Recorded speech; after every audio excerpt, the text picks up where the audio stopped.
So, ayan. Okay, Ah, simulan na natin ang mga eksena. So, ako mag-open ng topic. Kinakabahan na ba sige, kayo? game. Meow. Kinakabahan na ba kayong dalawa? Ready na ba kayo? Ito, alam to, no? Gusto ko i-discuss yung...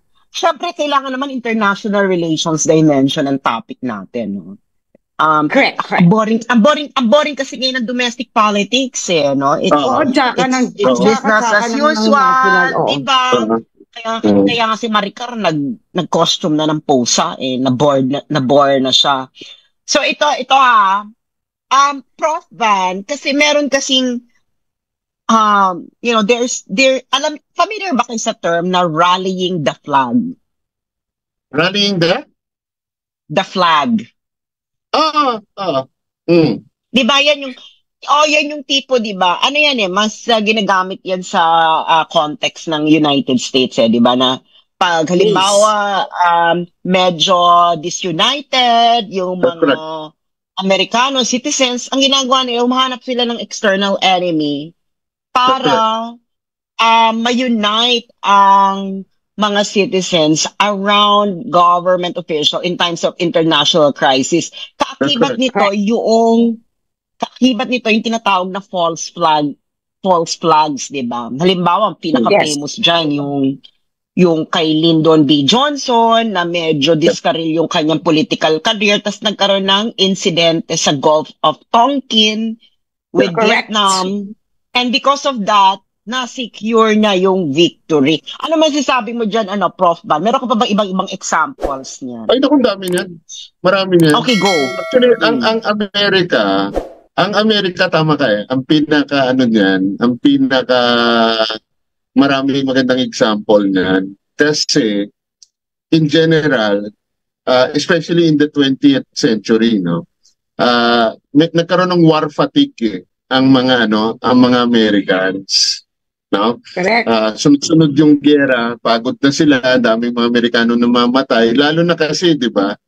Lalo na kasi naging industrialized yung war, no? So ibig sabihin, dahil naging industrialized yung war, naging yung mga casualty talagang lumubo talaga ng gusto yung casualty. So pag meron gusto yung gobyerno na action na unpopular sa mga tao, yan yung inaano nila.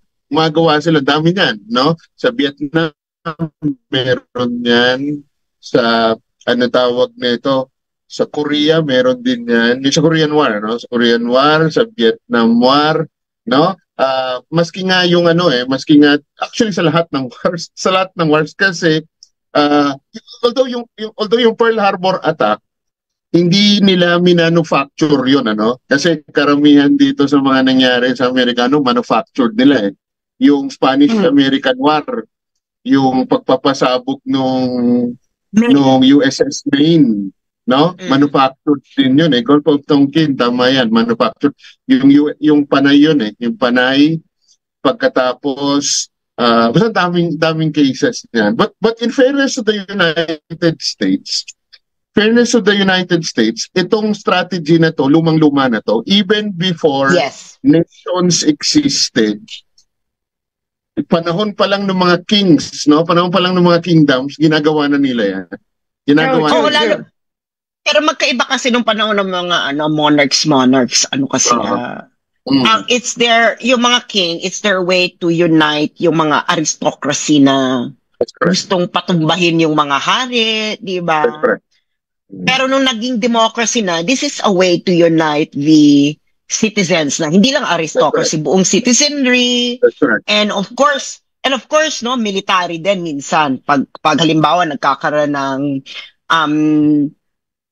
sabihin na natin na issue about yung mga military. So ginagawa din nila para yung military maging united sila, no? Kasi nga para force sila. Nothing unites a military more than an external enemy that you need to fight. 'Di ba? 'Di ba, Maricari, ko masabi mo diyan? Pusa. Yeah, oo. Meow. Yes. Actually, yan nga din yung yun nga din yung naoobserbahan natin sa kapag ka medyo maligalig ang iyong governance or meron kang gusto katulad ng pillage, 'di ba? Sa mga katulad pinag-usapan ninyo yung kanina, yung mga during the monarch, during the era na hindi pa advanced ang military, if they want to pillage places, 'di ba? Ganyan din ang ginagawa nila. Yeah. So, or yan yung kasi kadalasan smoke screen yan 'di ba? Yung yan ang ginagamit. That's correct. Kasi ang pinaka prominent diyan is if you no longer have the support and the love of your military, 'di ba? Magkakaroon talaga magagawa ka ng paraan para ma-love ka nila, ganyan, 'di ba? Yes. So, alam mo tapos love ngayon ang theme, 'di ba? 2023, love the Philippines kayo naman. So kailangan love lang lahat. Yeah, ganyan, no? So, ang nangyayari in the same manner, 'di ba? Syempre kailangan may aawayin ka muna. 'Di ba? Para meron talagang 'di ba? Gagawa ka ng conflict, installed chaos 'yan. So, magbeto ka ng conflict, then you have to of course, expectedly yung military ay mag-rally behind the flag, 'di ba? Katulad ng issue kanina.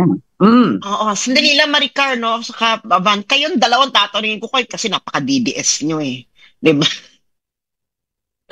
Meow. Ito tatanong ko sa inyong dalawa, meron akong importanteng question. Yes. Bakit si Digong noon, alam mo yung lahat na against sa kanya, against na nga sa kanya international community, against na sa kanya yung mga forces inside, ang daming gusto siyang patumbayin.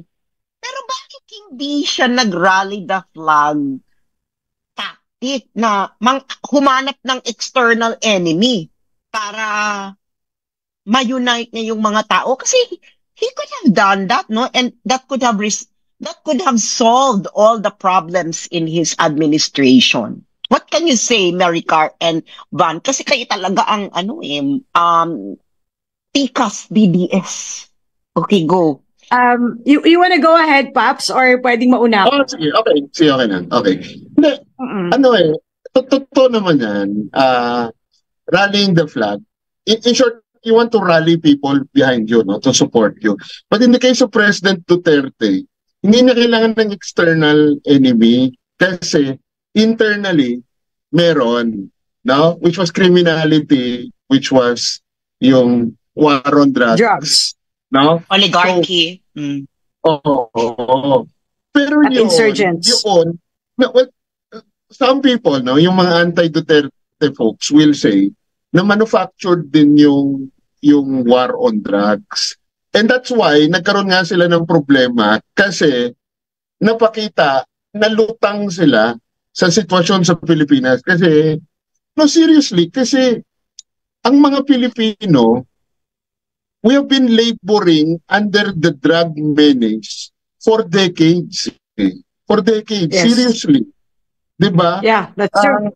Kaya nga ito nga nakakatawa dyan during the time ng war on drugs. Biglang yung mga communities, sasabihin nila sa'yo, successful yung war on drugs kasi yung kilalang addict dun sa lugar nila, wala na. Alam mo yun? So, sabihin, ano talaga ito? This was not manufactured in the sense na the problem did not exist. No? The problem existed No? Ini-ignore lang 'di ba? Ini-ignore lang precisely because nobody thought that the drug problem or the crime problem was something na important to Filipinos kasi usually ang iniisip nila, no? Iniisip nila ang talagang mga ang mga issues na ano tawag nito, formulaic ay health, education, alam mo yon, yung mga gano'n. Nobody really thought that crime was something na popular sa mga sa mga tao, no? So in that sense, hindi siya manufactured, no? Pero, si President Duterte talaga created that war. Totoo naman yan eh. Totoo naman. He created that war precisely to solve that problem, no? To solve that problem. Yun yung Pakiulit, pakiulit, Professor Van. He launched that war in order to solve the problem. To solve the problem. Oo. Kasi ano tawag nito? Yun yung advantage niya by being a mayor, no? Kasi pag city mayor ka, lalo na siya, nandun talaga siya sa Davao. Kasi may mga local government officials tayo, no? Lalo na sa mga bandang Ilocos Norte, no? May mga local government officials tayo na hindi naman nakatira doon sa alam mo 'yon? 'Di ba? May mga Ilocos Norte, may mga governor sila diyan, may mga congressman sila diyan, hindi naman nakatira doon sa lugar na 'yon, no? But si President Duterte, nasa Manila at saka nasa ibang bansa. Yan actually, hindi lang sa Ilocos Norte but all over the Philippines. Yan ang problem. Hindi mo mahagilap yung mga congressman mo, yung mga governors mo, at saka yung mga mayors mo, lagi silang wala doon sa kanilang constituency. Towns, cities, or provinces. But the Dutertes are different kasi the Dutertes really live in Davao City. Alam mo yun? So that's why, yun nangyayari sa Davao, alam talaga nila. No? Alam talaga nila kasi ayaw tumira niyo mga sa Manila no? Lalo-lalo na, hirap nga, di ba? Ang President Duterte, pag nagsasalita ng Tagalog, balog-baluktot Di ba, no? Hirap sila Sandali, ikaw naman, Maricar, why do you think Digong didn't rally the flag by searching for an external enemy? Given that could have resolved a lot of his problem, like for example, problema niya sa United States, problema niya sa West na, di ba? Bakit hindi na lang niya inaway yung China, which is the enemy of the West? That could have made him look better. O ikaw, Maricar? Well, I think number one dyan is because he's actually smarter. Kasi ang naging focal point, well, let's face it, kasi ang naging focal point niya is the actual problem in the, sa loob muna, bago siya lumabas. So, clean up house muna. So, may drugs na problem, may problema sa augmentation or modernization ng military at saka ng police. Doon muna siya tumutok. So, no need na para i-rally niya. Magpa-rally the flag siya, di ba? Rallying the flag siya. Kasi nga, just by doing that, just by augmenting and modernizing the military and the police, you already have it. Tapos, nakita niya yung kasi 'di ba syempre kung anti-drug ka tapos magkakampi ka sa kano, which is of course, let's face it, hindi naman talaga yun ang kanilang tawag diyan main concern.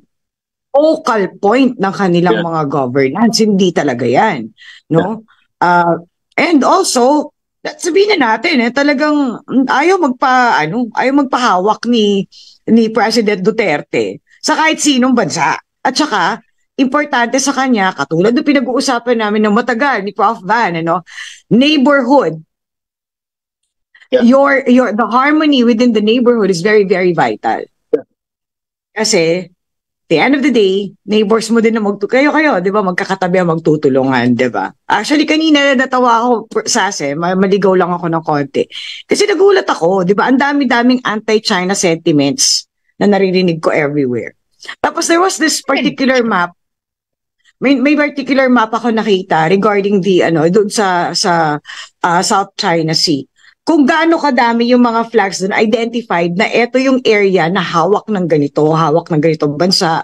So, nandun yung US, nandun yung flag natin, nandun yung China. Alam mo kung anong tadtad? Malaysia, girl. Nagulat ako. So, bakit parang demonized masyado yung China when in fact, napakatadtad ng Malaysian flag, no? Ako, okay lang naman na i-demonize yung China, pero dapat prepared sila to face the consequences. Hindi ba ganyan yung Professor Van? Kaya nga tayo nag-aaral ng history so that we would know decisions taken and the consequences of those decisions. Kaya nga importante pag-aralan ng history so that if you made the decision, you would have an idea of what the consequences could be. Although there are hindi naman siya hindi naman mathematical yung relationship nung itong decision, itong magiging consequence. But probabilistic, 'di ba? Na most probably ito yung magiging resulta pag tinahak mo 'yan. 'Di ba? Kaya nga si President Duterte yung recent niya na very controversial na naman, again ito si Dico. Yung kanyang live, yung press conference niya na hindi pinaghandaan, wala namang hindi magarbo, payak lang. Sabi niya, akala niya ang mga Pilipino natuto na, hindi pa rin pala. Anong masasabi mo sa ganyang reaksyon ni Digong? Bilang isang historiador, Professor Van, na alam ang history ng Pilipinas, ano sa tingin mo ang ibig sabihin ni Digong doon? Ikaw talaga i-hot seat namin dito, no? Hindi, I don't know if I can answer yung last question, pero babalikan natin yung rallying the flag, yung rallying the flag kasi, aside from the fact na tama yung mga sinasabi niyo kanina lahat ng mga opposition forces pinapatahimik mo yan 'di ba, pag nagrarally ka ng flag kasi totoo, pagka hindi na sila pwede maangal kasi may common enemy na di ba? But aside from that, essentially, yan ay refuge ng mga tao na walang, alam mo yon, kumbaga parang wala nang ibang, kasi ang isang leader, for example, meron kang mga meron kang mga projects, meron kang program of action, etc., di ba? So yun doon ka naka-focus. This is where you're going to bet the fate of your administration on, no?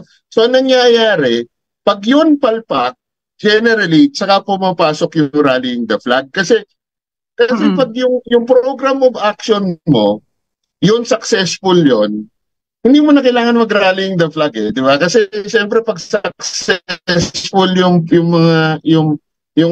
una mong agenda, you will get people's support. So gusto ko sabihin, nagra-rallying the flag ka as a last recourse. Alam mo yun, sinasalvage mo yung suporta ng tao na nawala sa iyo. Okay. So yun yung gusto kong i-preface. Sorry, Maricar Bala. Okay. So yun yung gusto kong i-preface.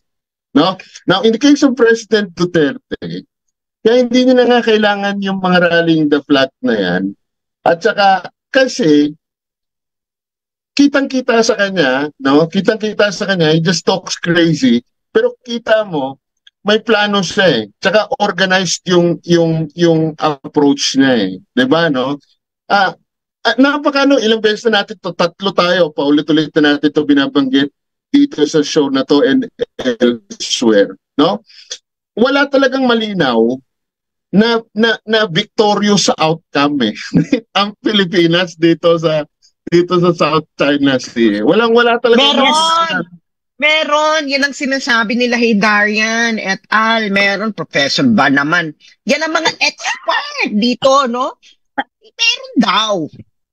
Oo, kahit wala nga ROTC. Meron daw. Meron daw, ang outcome daw is negotiating from a position. Kasi tawag nito? I-highlight din ni Maricar kanina Hindi lang naman China kasi ang ka-negotiate mo dito Tama kayo, may Malaysia pa dyan, may Vietnam pa dyan, no? Maraming So, ang China, nakakaisip yon na meron siyang victorious outcome kasi ang China sa sobrang laki niya, pwede niyang pagsasampalin lahat yan di ba, no? Pero ang Pilipinas walang ganon That's the reason why makikita mo President Duterte, no? Although he doesn't really want to talk about these things, he understands naiintindihan niya na okay, we just need to do, kumbaga yung gagawin natin, yung mga achievable, alam mo yun, yung mga pwedeng sige, Maricar. Oo. Kasi di ba, Yeah. lagi niya sinasabi sa atin, we're just a small country. Lagi niya, realistically, no, sinasabi niya, we are a small fry. Tapos, dahil nga realistic siya, naisip din niya, di ba, talaga naman, pag kumilos siya mga yan, durog tayo. I mean, just compare everything, di ba? And then, lahat ng, pati economy natin, nakaangkla sa kanila and all that. So, why create, di ba, fusion? And why take sides? Now, another thing, yung sinasabi ninyo, kanina tanong ni Sas, no, why did he not rally the flag? Kasi, confident siya sa ano niya, sa pwesto niya. Grabe yung confidence niya that the people, because of what he is already doing, di ba, of what he promised the people that he will really work on, kasi tatatlo lang naman yung sinabi niya.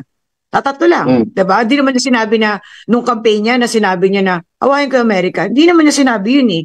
It happened na lang during the presidency. Para sinabi niya, drugs, corruption, at saka criminality, na never ipinramis ng iba. Yun, totoo lang, tandaan natin yun, never ipinramis ng iba. Wala pang kahit isang kandidato na nagpresidente na in-identify na ito ang pinakamalaking problema ng Pilipinas, drugs. So, that I will combat, no? And then, kailangan ko syempre ng tawag ito, ng military at police dyan. So, gagawin ko, para magawa ko yung internal battle na yun, kailangan i-augment ko yung ano. So, organized nga, tama ka doon sa sinabi mo. But in the same manner, Papi, alam niya that when he does those things, kasi, nakikita rin niya, sabi ko nga kanina, di ba, he's smarter, he's wiser, he's more intelligent. Kasi nakikita rin niya inside China, and itong mga neighbors natin, meron din naman talaga silang ongoing campaign, war against all these things. Yeah. So, okay. 'Di ba? So kung ano niya 'yon, i-mirror niya yung problema na 'yon. Ako din, kapare-pareho niyo ako, China. Galit kayo sa drugs. So galit kayo sa mga ganito, 'di ba? So okay, sasali ako sa inyo, you will help me. I expect that you will help me. Kasi hindi naman tumutulong yung mga sa totoo lang, 'di ba? For the longest time, 'di ba, when they, 'di ba? Aminin na natin, pagka sinabi nila, we are going to help, durog ka. Hindi, babalik ako dun sa sinabi ni Professor Van earlier. Alright. Yung war on drugs na yan, ginawa yan ni Digong because he wants to solve a problem. Okay? That's right. So, may malinaw kasi na ending yun eh. Na, That's right. Okay, kailangan ma-dismantle natin tong machinery ng narco-politics sa bansa. That's right.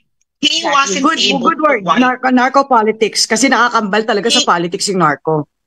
Yes, he wasn't able to dismantle the entire structure. Pero napilayan niya.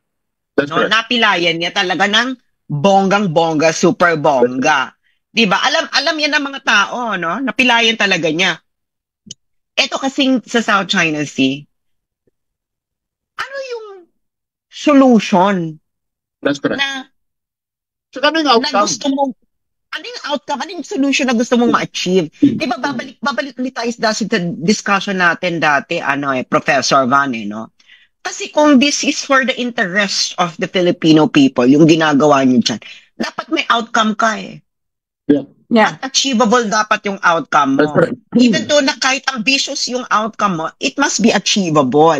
Hindi ba? Na meron kang may makikita kang milestones. Hindi ba? That's right. Halimbawa, yung war on drugs, may milestones. May 1 million na nag-surrender na mga drug users. May mga barangay na na-cleared. Meron ka talagang milestones, no? Itong sa kabila,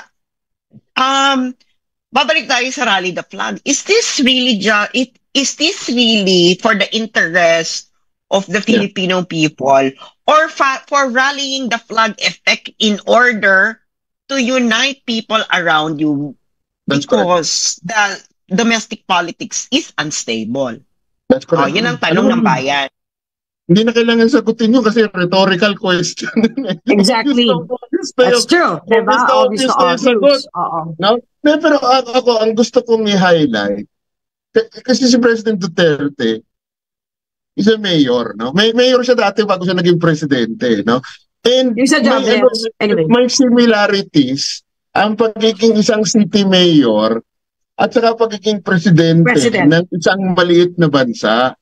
Kasi as a mayor, you're surrounded by more powerful forces than you. Alam mo yon? Andyan yung governor, andyan yung mga congressman, no? Andyan yung presidente, di ba, no?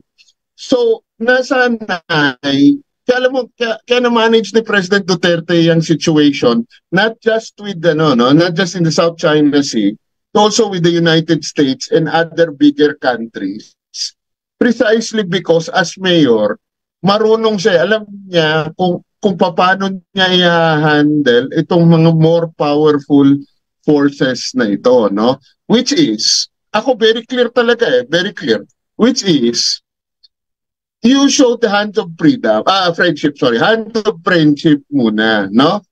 Pagkatapos, kapag sila ayaw makipagkaibigan sa'yo, inaway ka, that's the time na talagang angilan mo din sila, which is what he did to the United States. Hindi naman inaway ni Presidente Duterte ang United States from the very beginning. And in fact, pag tinignan mo yung mga statement speeches ni President Duterte, always gusto niyang i-engage pa ang United States, no?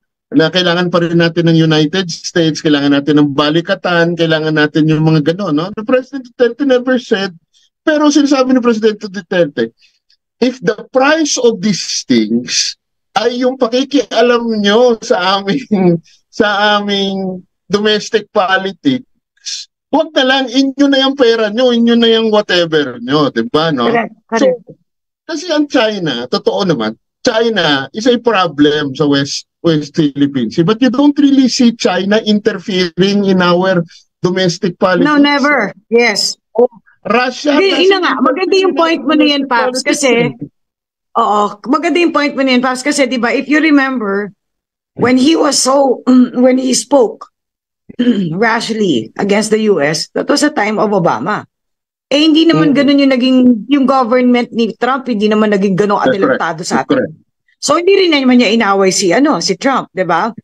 Correct. Makikita mo yun dun Okay, itong kay Obama, well, adelantado ka, di ba? Huwag mo akong unahan. May sarili akong bansa ko to di ba? Huwag mo kami diktahan kung ano gusto mong mangyari sa loob ng bansa ko. Hindi ginawa ni Trump yun, di ba? So, pag tinignan mo yung eksena na yun, he wasn't exactly very anti-US in the duration of his presidency. Marunong mag-reciprocate si Presidente Duterte. Pag itong mga bansa na to, magalang sila sa Pilipinas, igagalang din ni Presidente Duterte. Kaya kita mo, Presidente Duterte, kinakausap niya si Vladimir Putin, di ba, no? Napakamagalang niya. Alam mo yon, kasi hindi tayo binabastos ni Putin, di ba? Yes. Xi Jinping, sabihin nila, binabastos tayo ng China because of the South China Sea. Hindi ganun yun, Hindi yun ganun, Kasi yung South China Sea na yan, kiniklaim yan ng China. As far as China is concerned, kanila yan. So feeling nila, hindi pambabastos yung action nila. Kung hindi, they're just putting forward their own interest. Now, ang problema natin, we can always do the same thing. Ang problem nga natin is, many decades, pinabayaan yung ating capabilities, particularly yung ating military capability, yung Coast Guard capability natin, which is why hindi natin kayang tapatan yung ginagawa ng China sa West Philippine Sea, no? Now, Japan, for example, may territorial disputes ang China at saka ang Japan. Ang Japan, tinatapatan niya yung China, no? Kasi meron siyang capability. Sige, sorry. Well, naman sila, saka meron na silang agreement. Saka yung issue naman nila dyan, palitaw-litaw lang naman. Hindi naman siya katulad na sa atin na hysterical level, no? Correct. Nakakaiba na yung drama-rama. Meron silang dyan agreement. Meron nga silang fishing agreement. Meron silang marami silang iba't ibang, kalimutan natin na yung Taiwan din, it has a conflict with Japan, the island of Taiwan. Sila nga din yung nagbubumbahan ng tubig. So parang, That's correct. yung isa ng bomba ng tubo, edi magbobomba din kami sa inyo.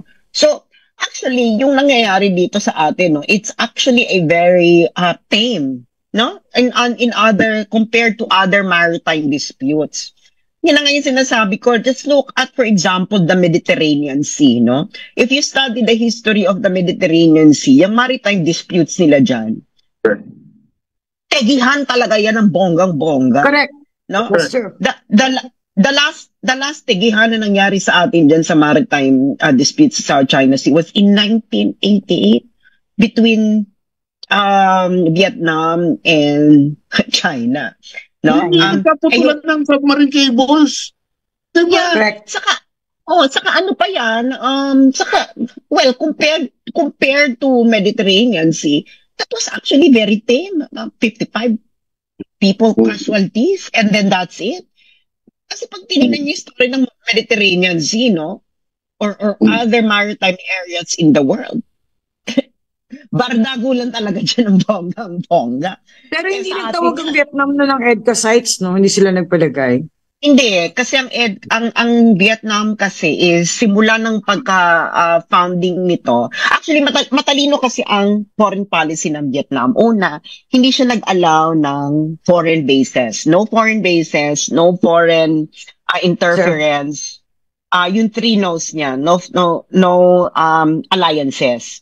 So ang ginawa niya, bumibili siya ng armas sa Russia. Yeah. Pakinggan niyo to, sana yung nakikinig ng mga policy makers. Alright. May issue din ang Vietnam at China. Diyan, sa tubigan, di ba? Kapabigyan na yan, oil. yes. Yes. So, di ba nga in-explore na yan ng Vietnam?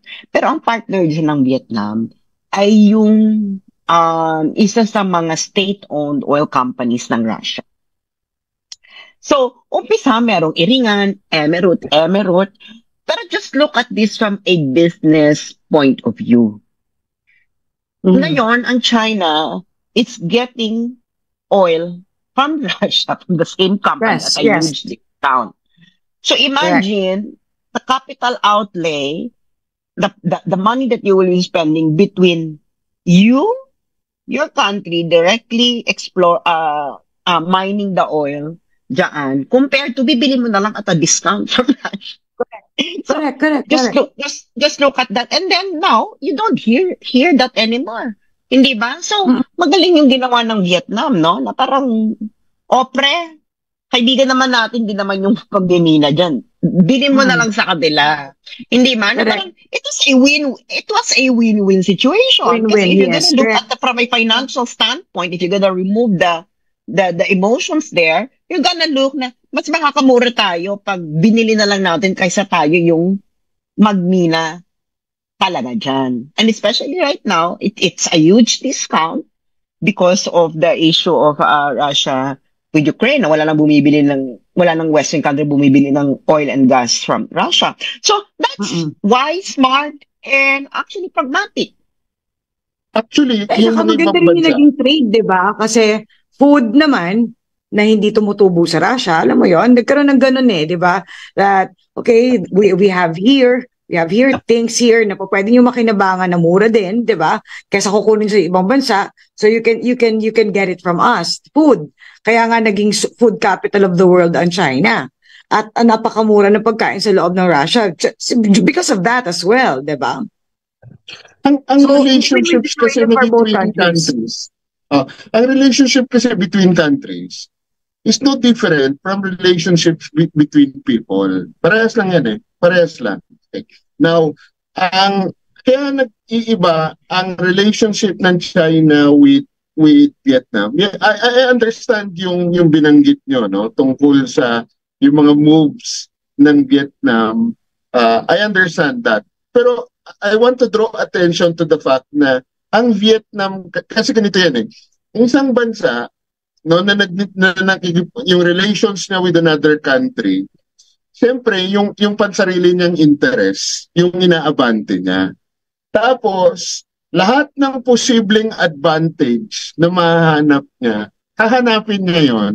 At pag nahanap niya yung advantage na yon, yun yung gagalugarin niya talaga, no? Okay. ng difference ng Philippines with Vietnam is dito sa Pilipinas, 10 pera ang mga pwede mong makausap na politiko dito na ibebenta ang interest ng Pilipinas kapag ng, 'di ba? Samantalang sa Vietnam, alam mo yung mga ganyan, pag na-discover yan, binibenta mo ang interest yan. That's correct. Thanks ka talaga. Oo, correct. So, ayun. So, yun nga, wag nilang sisihin.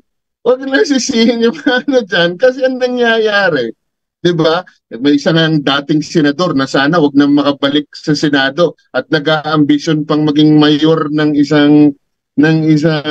ng syudad ni Darwin na isang city sa Metro Manila. Diba? Kontra sa China, pero yung pala makikipag-back channeling din envoy sa dati China. Ka mo. Backdoor envoy, diba? oo. Nakapag-back channeling sa China ng panahon ni Noynoy Aquino, di ba? Correct. Ang ano kasi niyan, wala talagang consistency itong mga to, no? Kasi it reflects actually our political culture. No, kung ano kasi ano tayo very showbiz style yung ating politics eh. Kung anong papatok sa masa. At the moment, yan ang ibebenta. Yan ang ibebenta. Kaya nga kita mo, no,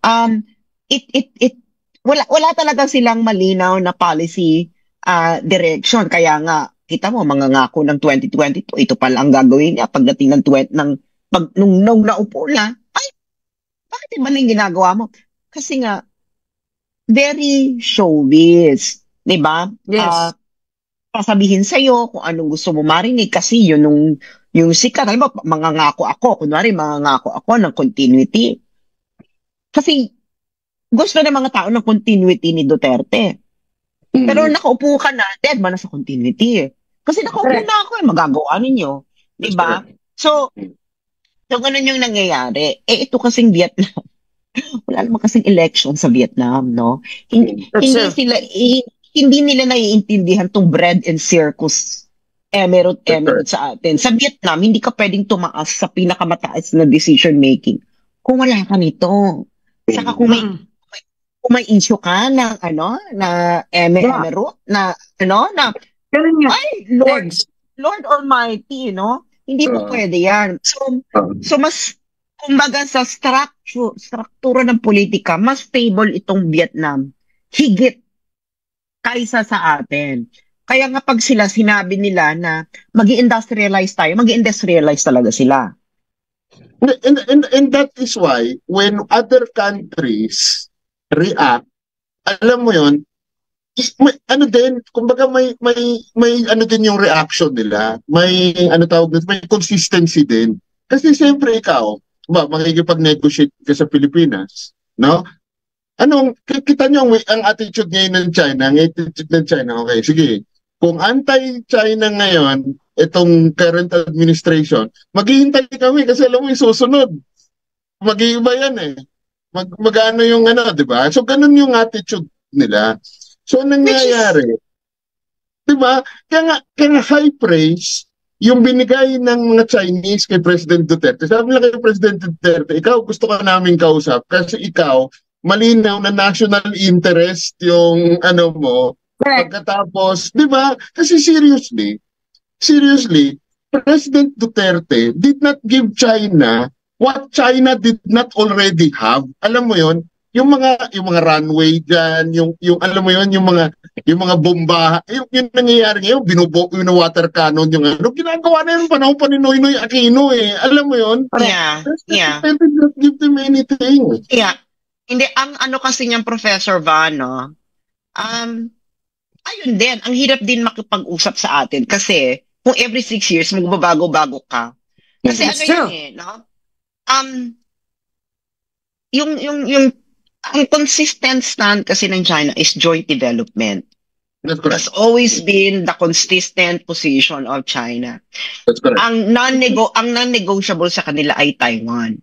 That's non-negotiable. As non-negotiable as Hong Kong. Okay? That's correct. 'Di ba? Yung UK gusto nila, pwede ba tayong alam mo yung may presence pa din yung sa politics nila yung UK. No, sabi ng China, no, tatapos na yung 99 years ninyo na list, Correct. alis kayo. Diba, Alis ganon. kayo. Yan ang mga non-negotiable. Non-negotiable sa kanila, no? Yung South China Sea, that's very, very negotiable sa kanila. Joint development ang ano nila. Hinintay lang nila is, kailangan, bigyan nyo naman kami ng assurance na pag nag-soften up kami, is we will save face sa aming domestic audience. Yan eh. Na dahan-dahan tayo. Kasi ano yan eh, that's part of the policy process ng China. Kaya nga mahilig sila, di ba, mag-pilot testing, di ba, na itong isang bansang obsessed sa pilot testing bago nila yan i-roll out sa buong China. Correct. So, sisimulan muna nila yan sa maliit. So, ngayon, ayan yung ginagawa nila. Mag-pilot test muna tayo sa maliliit na issue dyan sa China Sea. Tapos mag-build up tayo, dahan-dahan. Kasi nga, yun yung policy process nila. Tayo kasi, ang mentality kasi natin, ngayon na. Gusto namin ngayon na. Alam mo yung ganong mentality.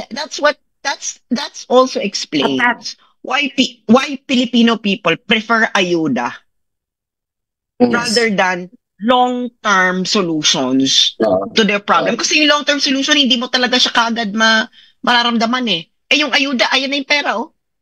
Pero yun nga, ang problem, inabanggit na natin ang root of the problem binanggit na natin. Paano kasi, yung nakaupo ngayon, okay, so may policy ngayon, ano? Kung kumayos yung kumayos yung nakaupo, ito, may policy. After 6 years, diba, alam mo, sinimulan to ni Cory Aquino Alam mo, kahit yung magagandang policy ni Ferdinand Marcos na clearly maganda para sa bansa, diniscontinue niya just because project ni Marcos yun, ano? That's why actually si President Duterte lang talaga ang bukod tangi na tipong hindi niya kinontra yung mga project ni Noynoy Aquino eh. Tinuloy niya siya talaga yung continuity. Siya yung talagang continuity. Siya yung continuity, diba? Kasi naiintindihan niya yun eh. Alam, na-experience niya yun as mayor eh. May mag-i-invest sa syudad mo, basta may consistency. Kasi alam mo yung isip ng mga negosyante dyan, basta kung ano na pag-usapan natin ng 2024, pagdating ng 2084, yung pa rin yung usapan, di ba? So, ayun na. Di ba?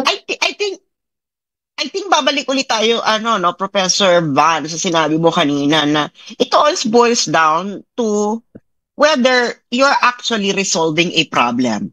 Diba? Na, ano ba yung, so yung mga, sa mga guro, no, ang unang-unang tinuturo nila, no, kami dalawa ni Professor Van, pareho kami naging teacher. Yes. Ang unang-unang tinuturo sa mga estudyante is kung paano intindihin yung problema. Yes. Hindi po pwedeng, hindi lahat ng, ang mga problema on the surface might look like the same, so you might use the same solutions.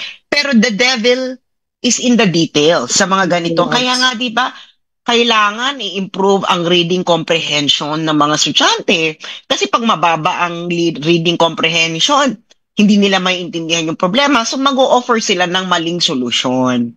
So, doon tayo, na gaano ba kalalim yung pag-intindi ng mga ito sa problema. Doon mo rin makikita kung gaano kalalim ang kanilang maiisip na solusyon na naaangkop mismo doon sa problema. Hindi yung, ay, nag-aaway, so kailangan natin kumuha ng kakampi para yung kaaway natin maalis. O di parang ang inisip mo na lahat ng away, katulad ng away mo nung kindergarten ka. Di ba? Not to mention, ginagamit nila yung media para maging clickbait, di ba? News.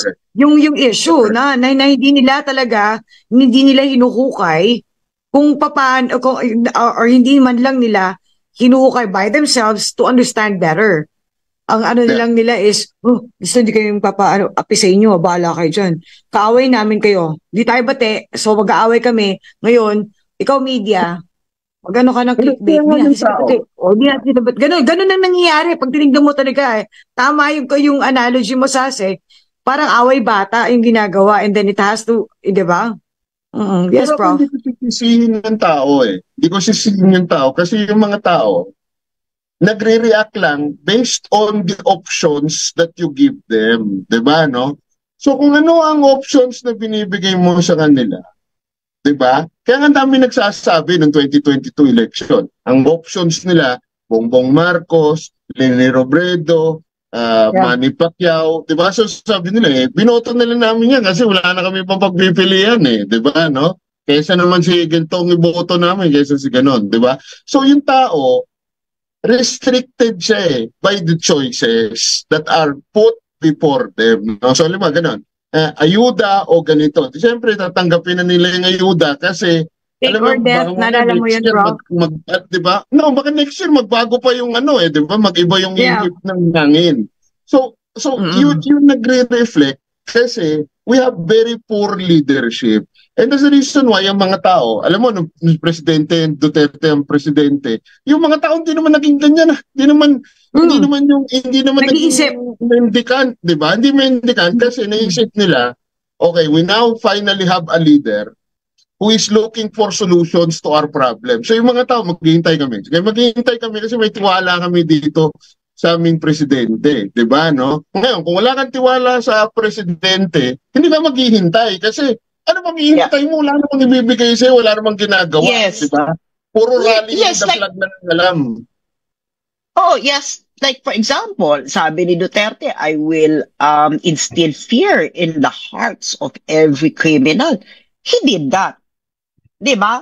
Lahat takot na parang, ngayon nga, di ba, ginahanap ng mga tao pag may nangyayaring kriminalidad. Buti pa nung panahon ni Duterte, may ganyan, di ba? Yes, all the time, yeah. Which is actually the same line nung panahon ni Cory. Kasi lumaki ako nung panahon ni Cory. Tuwing may nangyayaring sinasabi nila, naku, mabuti pa nung panahon ni Marcos, mabuti pa nung panahon ni Marcos. So imagine growing through the Cory years and then people are clamoring na ibalik na lang sana si Marcos Sr. Senior, ha? Yeah. Tapos, so that's why, that sentiment lingered on for 30 years because yung mga tao, naniniwala sila na ang Pilipinas kailangan dyan is kamay na bakal because of the immensity of the problem of the Philippines, no? Kasi yan ang nakakaloka, no, na can you imagine, Prof. Bana, ikaw may alam ka sa economic history, no? 2024 na, hindi pa natin nakokonekta ang buong Pilipinas, even buong Luzon or buong Mindanao through railways. And this is very basic in economic development. Without a railway system, you will never ever develop. That's true. Fully develop. That is a historical fact. No? That is, yan ang may malinaw na path dependency sa history, no? So, ngayon, asan na kayo? Asan na tayo 2024 na mga ineng? Meow-meow! Gising! Meow-meow! Nawawala ang balita tungkol doon sa subway, di ba? So, tingnan natin baka mahukay natin. No? So, maraming nag-exciting ng panahon ni President Duterte na talagang wala ka nang maririnig about them right now. Even, let's face it, total, nagsimula tayo sa military, pati augmentation at modernization ng military at police, wala ka nang naririnig. So, final words na tayo. Siguro, Prof, ikaw mag-final words tonight. Okay na. Next week na. Kung ano man ang sabi. Alright. Sas, I hope you can join pa next week kasi hindi pa natin na-touch actually yung supposed topic natin ngayon, Because it looks like hindi naiintindihan ng mga tao kasi yung implication ng EDCA science na nandito sa Pilipinas. Oo. And that is what I was hoping na ma-discuss natin with them. But of course, it is expected maraming mangyayari within the week. But let's try to, put that in the in the next week's agenda ng natin, ng pugad natin.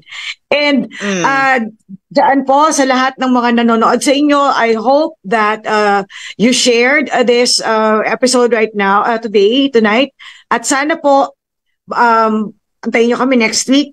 Pag-uusapan po namin yung implications ng EDCA.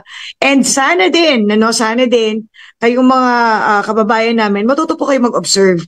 Discern. Parang yung dati, nung time ni Pangulong Duterte, nagdi-discern kayo sa lahat ng sinasabi.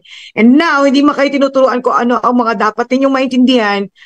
Please discern. Magandang practice po yan. Magandang gabi po sa lahat. Thank you very much, Miss Sass. Number 1. Thank you very much, Prof. Ban. Number 24. Ito po si number 28. Good night. Thank you very much. See you next week.